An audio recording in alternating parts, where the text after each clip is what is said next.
السلام عليكم ورحمة الله وبركاته. ازيكم يا رجالة، طلاب يا حبايبي وطلاب أولى وتانية ثانوي، أهلا وسهلا بكم مع تفاصيل شهر 3 على المنصة.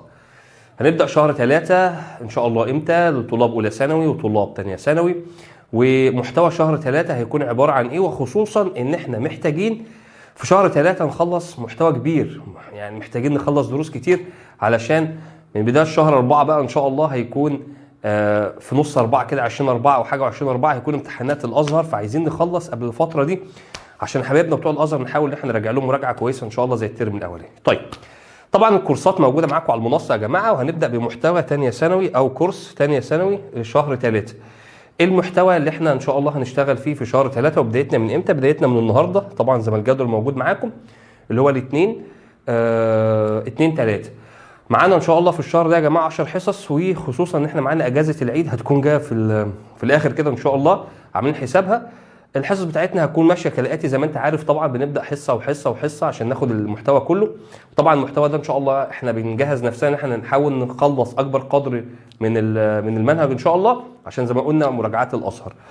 طبعا في الشهر ده معانا 3 حصص تفاضل، معانا 3 حصص جبر، معانا حصه حساب مثلثات، ومعانا حصتين او 3 ديناميك، معانا 3 ديناميكا، معانا 3 تفاضل، معانا 3 جبر، واحده حساب مثلثات. بنبدا النهارده 2/3 مشتق الداله. الحصه دي هتنزل لكم النهارده ان شاء الله. طبعا المحتوى ده يا جماعه لطلاب اليوتيوب وطلاب المنصه. اللي بيفرق اليوتيوب عن المنصه ان انت على طالب اليوتيوب بينزل لك الشرح كامل، انما على المنصه بينزل لك الشرح، بينزل لك حل الكتاب المعاصر، اسئله كتاب معاصر اختر، بينزل لك حل الكتاب بتاعنا اللي احنا شغالين منه، وبينزل لك الواجبات او اللي هو الواجب يعني، وحل الواجب والبي دي افات والحاجات دي كلها بتنزل لك على المنصه، خلاف الجروبات اللي احنا موفرينها ليك ونجاوبك على اي سؤال. بالنسبه لحل اسئله كتاب المعاصر، حل اسئله كتاب المعاصر بتنزل نسخه 25 السنه اللي فاتت يا جماعه، هي نفس النسخه السنه دي كلها، ما تقلقوش يعني، بتنزل لك كامله محلوله. اسئله الواجب بيعدي يعني 35 40 45 سؤال على حسب كل درس، بينزل لك حل الواجب، والواجب ده انا اللي بحله، بينزل لك PDF، بينزل لك فيديو، كل حاجه بتنزل لك على المنصه.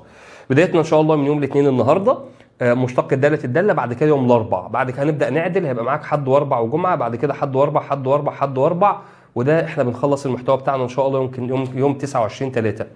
على المحتوى ده لما نخلصه كده رجاله هيكون فاضل ان شاء الله في شهر 4 هيكون فاضل لي درس واحد بس في التفاضل، تمام كده، وهيكون فاضل لك درسين 2 في الديناميكا على ما اتذكر، درسين او 3، وهيكون فاضل لك درسين 2 في الجبر، ودرس في حساب المثلثات. هيبقى المحتوى بسيط جدا.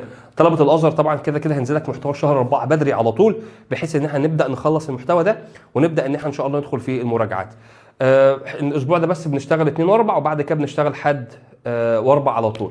طلاب اليوتيوب ده الجدول هينزل لك اهوت، عشان في ناس كتير جدا تبعت مواعيد الحصص بتنزل امتى، مواعيد الحصص، ادي يا سيدي مواعيد الحصص. الجدول ده موجود معاك، ممكن تاخده سكرين شوت، هنحاول ان شاء الله نوفر لك PDF ونسيبه لك في وصف الفيديو. بالنسبه لطلاب اولى ثانوي، بسم الله الرحمن الرحيم، يلا. بالنسبه لكورس اولى ثانوي، طبعا كورس اولى ثانوي برده موجود معاك ومتاح معاك على المنصه، ممكن تخش تشترك فيه عادي جدا. المحتوى بتاعنا بيبدا ان شاء الله من يوم الثلاث. يوم الثلاث ان شاء الله يا رجاله هيبقى معانا حصه 1 جبر اللي هي المحددات، ويوم السبت على طول هتبقى حصه 2 جبر عشان نخلص المحددات، ومع نهايه المحددات والدرس اللي بعده اللي هو المعكوس الضربي يبقى انت كده خلصت الجبر، فاضل لك درسين 2 صغيرين في الوحده الثانيه، مش مقلقين خالص، ده بالعكس، ده يعتبر انت الجبر بالنسبه لك خلص، الدرسين الفاضلين دول لعب عيال. فموعدنا ان شاء الله سبت وثلاث. الاولى ثانوي بتنزل على اليوتيوب وعلى المنصه السبت والثلاث. اليوتيوب برضو بينزل لك الحصص الشرح، انما على المنصه بينزل لك بقى الواجب وحل المعاصر والكلام الحلو ده كله.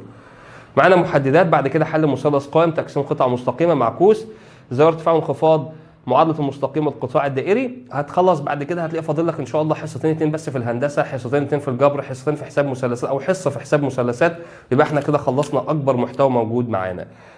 ده الجدول بتاعنا عشان طلاب المنصه وطلاب اليوتيوب. طبعا طلاب المنصه الكورس مفتوح معاك، طلاب اليوتيوب هنسيب لك برضو PDF عشان الناس تعرف مواعيد الحصص. في رمضان ان شاء الله هنحاول ننزل لكم الحصص يعني في المتوسط بتاعنا، هتكون الحصه تنزل لكم ان شاء الله الساعه 7 بعد الفطار عشان الناس تعرف تذاكرها ويبقى عندك وقت كويس تذاكر ان شاء الله فيه. ربنا معاكم يا رجاله وربنا يوفقكم. طلاب الازهر معلش حاسين بيكم والله، الترم مضغوط قوي قوي قوي، هنحاول ان شاء الله ما نقصرش معاكم سواء في شرح سواء في مراجعه او حلول على المنصه بامر الله. ربنا معاكم يا رجاله، واسيبكم في رعايه الله.